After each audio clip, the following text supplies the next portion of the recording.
Good morning and welcome to the Pleasure for Health Ask Ailsa podcast. My name is Ailsa Kepi and I am an intimacy and relationship coach.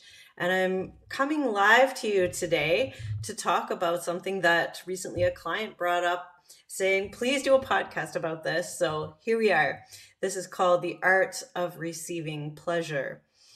If you want to find out more about me and my work, you can go to ailsakepi.com or pleasureforhealth.com and you'll find lots of resources, blogs, podcasts, courses, ways to work with me, and ways to get into my world in a way. So please take advantage of that.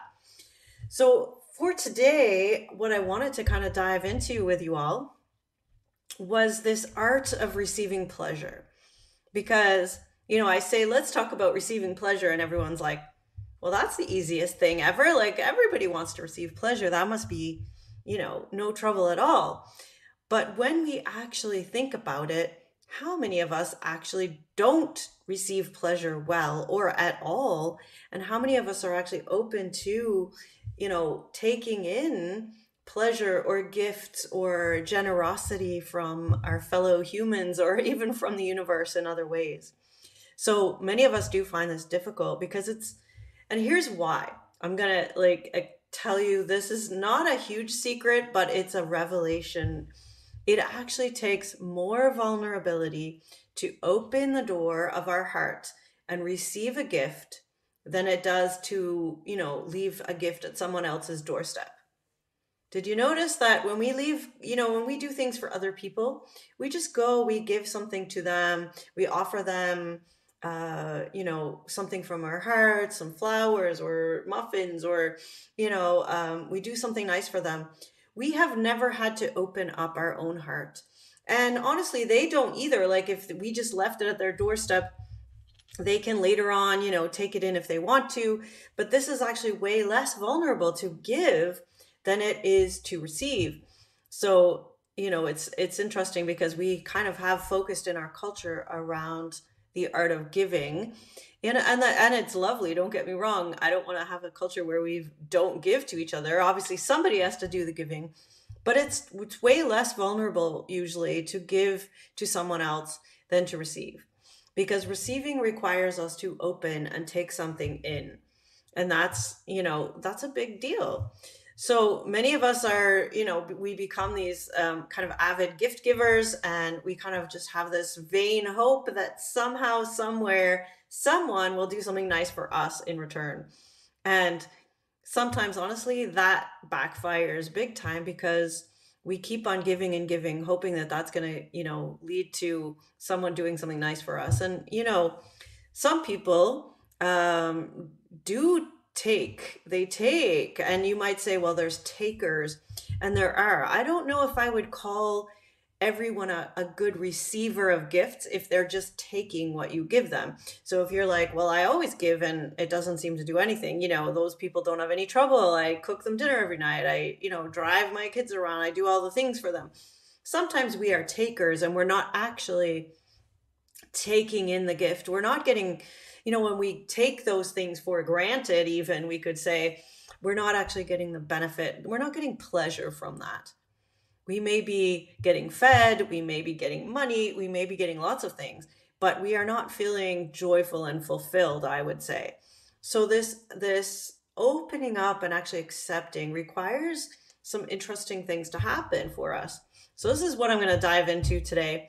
So, let me know in the comments if this is hitting a spot for you, and see if you can, sit back for a few minutes and see if you can take in this gift of me opening up this topic for you. So what does it take to actually be good at receiving pleasure? Because pleasure is something, maybe you're okay at receiving, money for your work. Maybe you're okay at receiving thanks or gratitude even. But how are you at receiving pleasure? Someone's just doing something to please, just to give you pleasure, to please you. How are you at taking that in? So this actually requires a number of steps before we get to that. So step one, I think, often starts with self-worth. So here's a big topic. We start with self-worth. we have to realize we're worthy of feeling pleasure, that we have the capacity for feeling pleasure, that we are biologically wired to gravitate towards pleasure. And so it comes from self-worth, and also from having the experience of opening up and being vulnerable. And if somebody's promising pleasure, that they actually do have our best interest at heart. Some of us, I have to say, have grown up in places or families, unfortunately, where you might have opened your little heart when you were young, and instead of receiving pleasure, you got criticized, or you got put down, or you got yelled at, or you were abused, or all these things that might have shut you down, or you just got ignored. And so, along with the self-worth of that makes your self-esteem usually go down, because it feels like, as a young person, that you aren't worthy of getting that. Like, you opened up and you were all ready with this innocent little heart to receive pleasure and love, and it wasn't there. It was just painful. And so, obviously, as biological beings as well, we are wired to move away from pain. And so we often do create barriers or walls or boundaries, all these things, to prevent anybody from hurting us. And so if we've had the experience in our past of opening up and being hurt all the time, then it is hard to even come to the realization that there could be a different experience. So this is where we have to actually use our body and our sensory awareness and our mind and our belief, working through logically what is and isn't possible. Because if we just go with our feeling, our gut feeling, oh, if I open up and receive this gift, I'm never going to get it. It's just going to hurt. Someone will betray me. They won't give me, it won't be what I expected. If we just go with that, then you're not going to open up anyway. And if we go on the other side with, like, having someone give us pleasure, and we have to consider that we're worthy and that we're able to, and that we deserve to have pleasure. And that requires our mind to say, hey, this is not right. The way that you've logically ended up at the place that you're not worthy of pleasure because somehow nobody wanted to give you that when you were younger or in a past relationship. Now, that's not actually true. We are all worthy of pleasure. We are all worthy of having, feeling good and joy and all of those things. So that's where you kind of have to use your mind and your body to kind of help you with this step. And this step can take a while. And is it possible to do on your own? I believe it is, but it's really helpful to have someone that you trust, or that, you trust enough to start working on this in a small way. And so if you have, a mentor or a coach or a therapist or a really good friend or someone that you can trust and say, hey, I just really want to work on this. So I'm actually opening myself, and if you're offering to come and walk my dog or come and go for a walk with me because I love your company, and I love to share the day with you, or share, an hour of the day with you, that we're actually saying yes. So we have to have the self-worth. We have to say yes. We have to, be open to someone giving us the gift. And, all of the defense, I know some of you are probably going, well, what if they give us something we don't want? What if they don't do it in the right way? So these are all defense mechanisms, honestly, I think, in a lot of ways, from actually just taking it in. If we are going to criticize the person for, we wanted, I don't know, we asked for something, we wanted a burger with fried onions or whatever, and they brought one and they forgot the onions, and therefore it's not worth ever wanting what we want because nobody gives it to us, right? Well, we could go there, right? But we have to be open to the fact that somebody lovingly created this dinner for us, and, can we find gratitude for that? And it's a both and, because is the person like maliciously trying to leave off the onions and stop you from having your pleasure? Or, are they, did they just do their best? And, are you just finding fault because that's a way to reject the gift and not actually open up to receiving? So these are all complex questions. And when I work with clients on intimacy challenges, this is a big part of our work often because both parties quite often have put up all these walls against receiving from each other, and therefore it's very difficult to get to a place of relationship and intimacy if you're both guarded. So we have to very gently start working on maybe less scary. We don't have to jump straight to, you're going to give me your heart, soul, and time and life, and we're going to be forevermore in a loving relationship. Maybe we start with, how would you like me to hold your hand? Do you like me to squeeze it? Do you like me to hold it gently? Do you like me to rub the palm of your hand with my thumb? And you just start working on little less intense things. So that, anyway, without giving away all of my secrets and keeping you here all morning, that step one is the self-worth, realize we're worthy of a gift. And then, step two is knowing what we want. So we started to talk about this. This requires us to have self-knowledge of our own desires. And, first of all, just knowing what we want is a big deal. For many people, it's often related to gender, but not always. That, we have been curbed. We have been told we are allowed to want this, but we're not allowed to want that.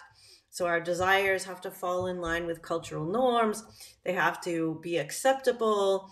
And so knowing what we want and having that self-knowledge of what brings us pleasure is actually also a self-practice in a way. We have to discover for ourselves what we enjoy. And sometimes we do this with a lover. Sometimes we do this with a friend. Sometimes we do this with nature. Sometimes we're just on our own actually saying, like, do I like soft touch? Do I like, more harsher, scratchy touch? Do I like to wear cotton? Do I prefer silk? Like, we have to find these out for ourselves. And not many of us have actually taken that as a practice. It requires some thought and some paying attention to ourselves. And this as well, this is why I put self-worth as step one, because now we have to spend some time finding out what our desires are. So this is step two. Step three, once we know what we want, we have to ask for it. Communicate with skill and courage. We have to be willing to engage and ask others and let it be known what we want. And I had a friend once, actually, just to tell you a little story about birthdays. Birthdays are a great practice for what do we want, what do people always ask you, what do you want for a gift, or what would you like to do to celebrate. So this is a great time to practice your communication. And I had a friend once, and she was great. She was like, I love to celebrate, I love to receive gifts. I tell all my friends when my birthday is, and I say to them, like, I want to have the whole week, I want to feel special. And so, and she, then her friends were happy to engage, and, she got taken out for dinner probably almost every day that week. She got lots of gifts. She had flowers 2 or 3 times at work, and people were really happy to give her what she wanted because they knew.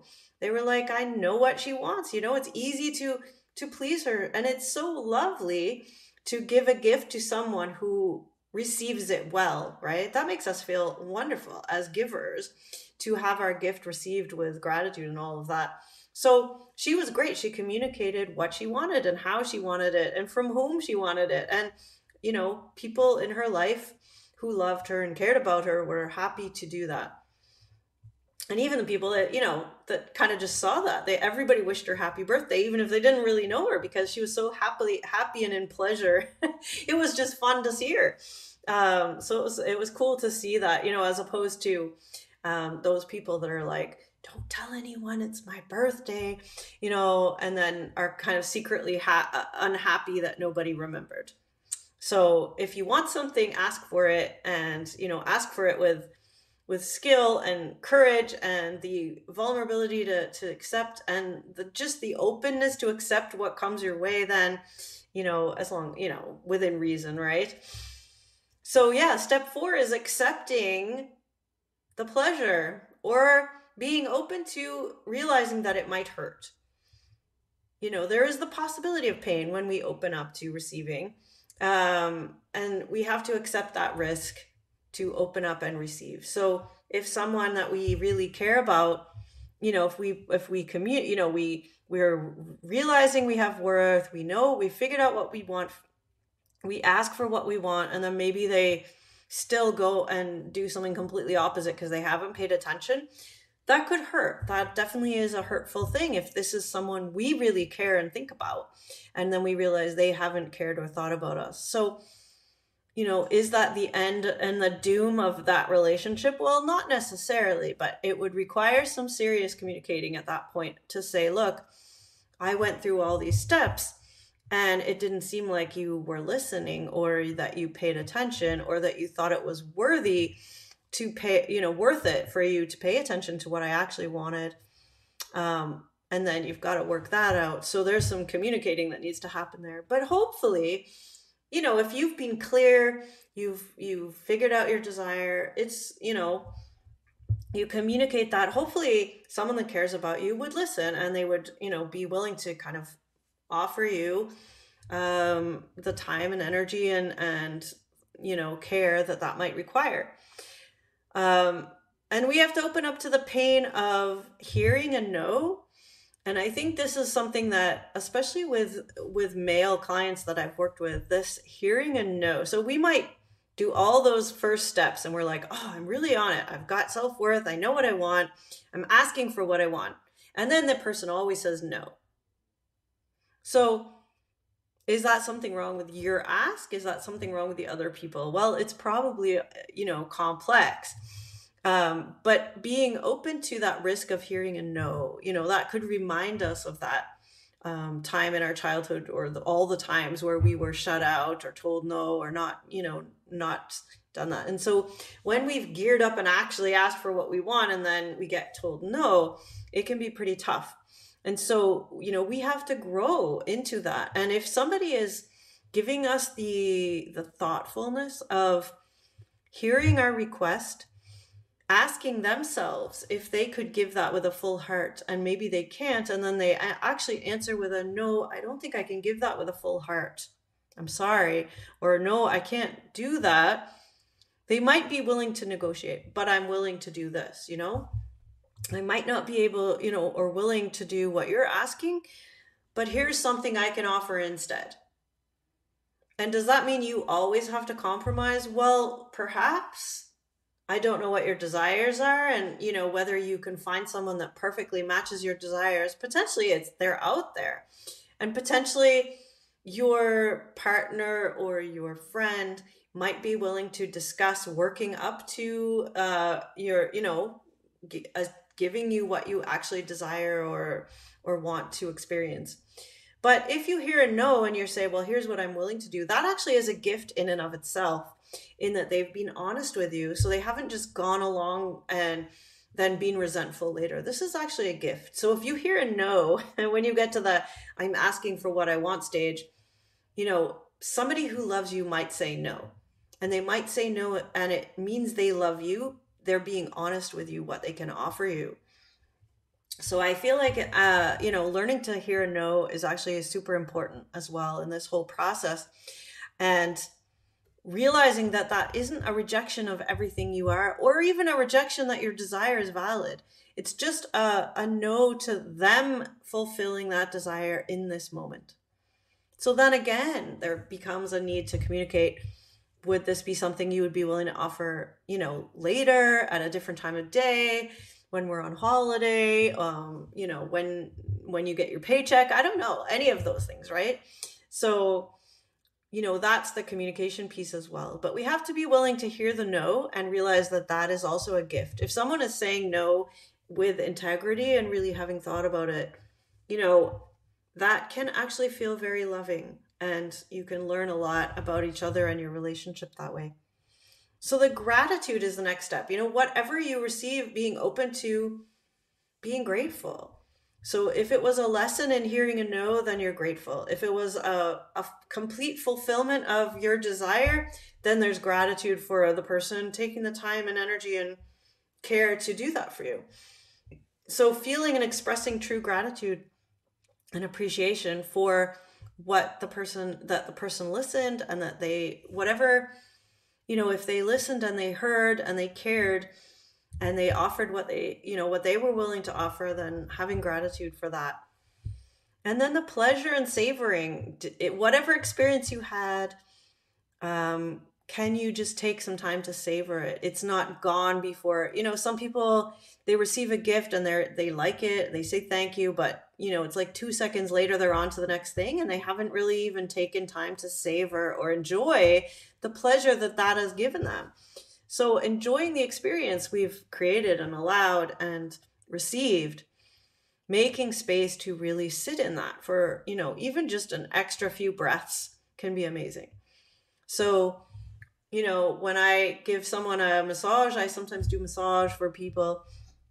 Then having them lie on the table, say, take that extra couple minutes on the table to really savor how your body is feeling right now at the end, and to really take in the pleasure before you jump up and get dressed and worry about the rest of your day. So the pleasure and savoring is an important step. So hopefully this has given you some idea of the art of receiving pleasure, and you can see how many things are involved here, how many steps, and how many aspects of yourself, of other, of relationship, of intimacy, courage, all these things come into this receiving pleasure part. So that's something you can start working on right away. Or if you feel like you want some guidance and support in this, do check out my pleasureforhealth.com website. Book a consult with me. I would love to chat with you about this type of process, working towards receiving pleasure, working towards, any of these steps. How do you build self-esteem? How do you know what you want? How do you build your desire? How do we ask and communicate what we're wanting and who we are? Accepting that risk of pain or pleasure, and learning to trust that we are going to survive asking. That's a real deal. Like, some people are actually terrified of asking because it's an existential fear.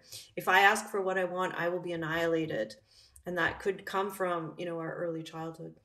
And then gratitude, feeling and expressing gratitude and appreciation, and the pleasure and the savoring of having an experience that was pleasureful. So hopefully, let me know if I can help you in any way or help guide you in any way. And check out my other blog posts, my podcast.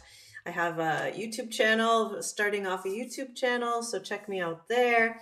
And I would love to chat with you if you want to jump onto working with me in any kind of more intimate way. All right, I will leave you for today, hopefully having some ideas of where to start to receive pleasure in your day today. And we will talk to you next time.